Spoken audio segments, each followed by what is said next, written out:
ಬರ್ತಾರಾ ತಿಮ್ಮಾರೋಡಿ? ಪ್ರತಿಭಟನೆಯಲ್ಲಿ ಪಾಲ್ಗೊಳ್ತಾರಾ ತಿಮ್ರೋಡಿ? ಸರ್ಕಾರದ ವಿರುದ್ಧ ಗುಡುಕ್ತಾರಾ ತಿಮ್ರೋಡಿ? ತಿಮ್ರೋಡಿ ಏನಾದ್ರೂ ಬಂದ್ರೆ ಎಂಟ್ರಿಯನ್ನ ಕೊಟ್ರೆ ಪೊಲೀಸರೇ ಹಿಡ್ಕೊಂಡು ಹೋಗ್ತಾರೆ. ಯಾಕೆ ಅಂತ ಕೇಳಿ, ಅವರಿಗೆ ಅಕ್ರಮ ಶಸ್ತ್ರಾಸ್ತ್ರ ಕಾಯ್ದೆ ಅಡಿಯಲ್ಲಿ ಅವರ ಮೇಲೆ ಒಂದು ಕೇಸ್ ಹಾಕುತ್ತೆ. ಆ ಕೇಸ್ಗೆ ಅವ್ರು ಹೋಗಲ್ಲ ಪೊಲೀಸ್ ಸ್ಟೇಷನ್ಗೆ. ಆ ಕೇಸ್ಗೆ ಹೋಗ್ತಾ ಇಲ್ಲ ಅವರು ಪೊಲೀಸ್ ಸ್ಟೇಷನ್ಗೆ.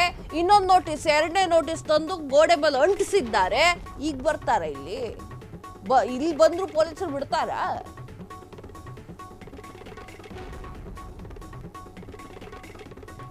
ಫ್ರೀಡಂ ಪಾರ್ಕ್ಗೆ ಬರ್ತಾರಾ ತಿಮ್ರೋಡಿ? ಪ್ರತಿಭಟನೆಯಲ್ಲಿ ಪಾಲ್ಗೊಳ್ತಾರಾ ತಿಮ್ರೋಡಿ? ಸರ್ಕಾರದ ವಿರುದ್ಧ ಗುಡುಕ್ತಾರಾ ತಿಮ್ರೋಡಿ? ಗಡೀಪಾರು ಆದೇಶಕ್ಕೆ ಸೆಡ್ ಹೊಡಿತಾರಾ ತಿಮ್ರೋಡಿ? ತಿಮ್ರೋಡಿಗೆ ಹುಡುಕಾಡ್ತಾ ಇರುವಂತಹ ಪೊಲೀಸರು ಫ್ರೀಡಂ ಪಾರ್ಕ್ಗೆ ಬಂದ್ರೆ ಅರೆಸ್ಟ್ ಫಿಕ್ಸ್. ತಿಮ್ರೋಡಿ ಅರೆಸ್ಟ್ ಮಾಡಿ ಮಾನ್ವಿಗೆ ಗಡೀಪಾರು, ಮಾನ್ವಿ ಠಾಣೆಗೆ ಕರೆದೊಯ್ಯಲಿರುವಂತಹ ಪೊಲೀಸರು. ದಕ್ಷಿಣ ಕನ್ನಡದ ತಿಮ್ರೋಡಿ ಗಡೀಪಾರು ಬಳಿಕ ನಾಪತ್ತೆಯಾಗಿರುವಂತಹ ತಿಮ್ರೋಡಿ. ದಕ್ಷಿಣ ಕನ್ನಡ ಪೊಲೀಸರಿಂದ 2 ತಂಡಗಳಲ್ಲಿ ಶೋಧ. ಬೆಂಗಳೂರಿನಲ್ಲಿಯೇ ತಲೆಮರೆಸಿಕೊಂಡಿರುವಂತಹ ಶಂಕೆ ವ್ಯಕ್ತವಾಗ್ತಾ ಇದೆ.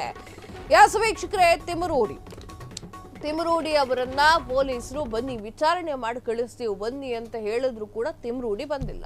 ತಿಮ್ರೋಡಿಗೆ ಗೊತ್ತಿದೆ ವಿಚಾರಣೆ ಶಸ್ತ್ರಾಸ್ತ್ರ ಕಾಯ್ದೆ ಏನಿದೆಯಲ್ಲ, ಅಕ್ರಮ ಶಸ್ತ್ರಾಸ್ತ್ರ, ಅದಕ್ಕೇನಾದ್ರು ವಿಚಾರಣೆಗೆ ಅಂತ ಕರ್ಕೊಂಡು ಹೋಗ್ಬಿಟ್ರೆ ಬುರ್ಡೆ ಗ್ಯಾಂಗ್ನ ಸದಸ್ಯತ್ವದಲ್ಲಿ ನಾನೇ ಇದ್ದೀನಿ, ನನ್ನನ್ನ ಯಾಕೆ ರುಬ್ಬದಂತೂ ವೇಕ್ಸು ಅಂತ ಹೇಳಿ ಥಿಂಕ್ ಮಾಡಿಕೊಂಡು ಊರನ್ನ ಬಿಟ್ಟಿದ್ದಾರೆ. ಇನ್ನು ಗಡೀಪಾರನ್ನ ಮಾಡಲಾಗಿರುವಂಥದ್ದು ಮಾನ್ವಿಯಲ್ಲಿ ಗಡೀಪಾರನ್ನ ಬ್ರೇಕ್ ಮಾಡ್ತಾರಾ ತಿಮ್ರೋಡಿ ಅನ್ನುವಂಥದ್ದು ಪ್ರಶ್ನೆಯಾಗಿ ಉಳಿದಿದೆ. ತಿಮ್ರೋಡಿ ಅವರು ತಲೆಮರೆಸಿಕೊಂಡಿರುವಂತಹ ವಿಚಾರ ಎಲ್ರಿಗೂ ಕೂಡ ಗೊತ್ತೇ ಇದೆ. ಫ್ರೀಡಂ ಪಾರ್ಕ್ನಲ್ಲಿ ರಾಜಾರೋಷವಾಗಿ ಬಂದು ತಗಲಾಕೊಳ್ಳಕ್ ಅವ್ರೇನ್ ಚಿಕ್ಕ ಮಗ ಅಲ್ಲ.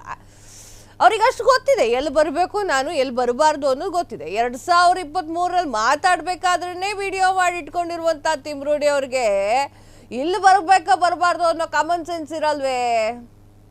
ಇರುತ್ತೆ. ಇನ್ನು ಸೌಜನ್ಯ ಪರವಾಗಿ ಹೋರಾಟ ಮಾಡ್ತಾ ಇದ್ದೇವೆ, ಸೌಜನ್ಯ ಪರ ಹೋರಾಟಗಾರರು ಅಂತ ಹೇಳ್ತಾ ಇದ್ದಾರೆ. ಇದು ಅಗ್ರಿ ಮಾಡೋಣ. ಯಾಕಂದ್ರೆ ಪ್ರತಿಯೊಬ್ಬರು ಕೂಡ ಸೌಜನ್ಯ ಪರವಾಗಿ ಹೋರಾಟವನ್ನ ಮಾಡಲೇಬೇಕು. ಯಾಕಂತಂದ್ರೆ ನಮ್ಮ ಅಕ್ಕಪಕ್ಕ ಸುತ್ತಮುತ್ತಲು ಇರುವಂತಹ ಹೆಣ್ಣು ಮಕ್ಕಳಿಗೆ ರಕ್ಷಣೆಯನ್ನು ನೀಡುವಂತಹ ಕೆಲಸ ಆಗಬೇಕು. ಸೌಜನ್ಯಗೆ ಆಗಿರುವಂತಹ ಒಂದು ವಿಚಾರ ಯಾವುದೇ ಹೆಣ್ಣು ಮಕ್ಕಳಿಗೆ ಆಗಬಾರ್ದು. ಆ ಒಂದು ನಿಟ್ಟಿನಲ್ಲಿ, ಆ ಒಂದು ಕಾರಣಕ್ಕಾಗಿ ಎಲ್ಲರೂ ಕೂಡ ಸೌಜನ್ಯ ಪರ ಹೋರಾಟಗಾರರೇ. ಇಲ್ಲಿ ಸ್ಪೆಷಲ್ ಆಗಿ ಯಾರೋ ಒಬ್ಬರ ಹೆಸರು ಹಾಕೊಂಡು ನಾನು ಸೌಜನ್ಯ ಪರ ಹೋರಾಟಗಾರ ಅಥವಾ ಬೇರೆ ಯಾರೋ ಹೆಸರು, ಈಗ ನನ್ನ ಹೆಸರು ಕಾವ್ಯ ಸೌಜನ್ಯ ಪರ ಹೋರಾಟಗಾರ ಅಂತ ಹೇಳ್ಕೊಳ್ಳೋದಲ್ಲ. ನನ್ನ ಮನಸ್ಸಲ್ಲಿದೆ, ನಾನು ಸೌಜನ್ಯ ಪರವಾಗಿ ಹೋರಾಡ್ತೇನೆ, ಒಂದು ಹೆಣ್ಣು ನಾನು, ನನ್ನ ಮನಸ್ಸಲ್ಲಿದೆ. ಅದೇ ಪ್ಲಸ್ ಪಾಯಿಂಟ್ ಮಾಡ್ಕೊಂಡು ನಾನು ಬೀದಿಗೆ ಬರಬಾರ್ದಲ್ವಾ? ರೈಟ್? ಆ ಒಂದು ಕಾರಣಕ್ಕೆ ಈಗ ಸೌಜನ್ಯ ಪರವಾಗಿ ಹೋರಾಟ ಮಾಡುವವರು ಒಂದು ಸಮಾವೇಶವನ್ನು ಮಾಡ್ತಾ ಇದ್ದಾರೆ. ಸೌಜನ್ಯ ಪರವಾಗಿ ನಿಂತವರು ಅಲ್ಲಿ ಹೋಗಿದ್ದಾರೆ. ಅದು ಪ್ರತಿಯೊಬ್ಬರು ಕೂಡ ಹೋಗಬೇಕು. ಸೌಜನ್ಯ ಪರ ಹೋರಾಟವನ್ನ ಎಲ್ಲರೂ ಕೂಡ ಮಾಡಬೇಕು. ಈಗ ಗಿರೀಶ್ ಮಟ್ಟಣ್ಣವರು ಕೂಡ ಇನ್ನೇನು ಕೆಲವೇ ಕ್ಷಣಗಳಲ್ಲಿ ಎಂಟ್ರಿ ಕೊಡ್ತಾರೆ. ಗಿರೀಶ್ ಮಟ್ಟಣ್ಣನವರು ಭಾಷಣ ಮಾಡಲಿದ್ದಾರೆ. ಏನು ಮಾತನಾಡ್ತಾರೆ ಅನ್ನೋದು ಕಾದ್ ನೋಡ್ಬೇಕು. ನನ್ನ ಪ್ರಕಾರ ಏನು ಅಂತಂದ್ರೆ, ಆ ಒಂದು ಫ್ರೀಡಂ ಪಾರ್ಕ್ಗೆ ತಿಮ್ರೋಡಿ ಅವರು ಎಂಟ್ರಿ ಕೊಡೋದಿಲ್ಲ. ಕ್ಷಣದ ಸುದ್ದಿಗಳಿಗಾಗಿ ಫ್ರೀಡಂ ಟಿವಿ ಸಬ್ಸ್ಕ್ರೈಬ್ ಮಾಡಿ, ಲೈಕ್ ಮಾಡಿ ಹಾಗೂ ಫಾಲೋ ಮಾಡಿ. ಹೊಸ ಸುದ್ದಿಗಳ ನೋಟಿಫಿಕೇಶನ್ಗಾಗಿ ಬೆಲ್ ಐಕಾನ್ ಮೇಲೆ ಕ್ಲಿಕ್ ಮಾಡಿ.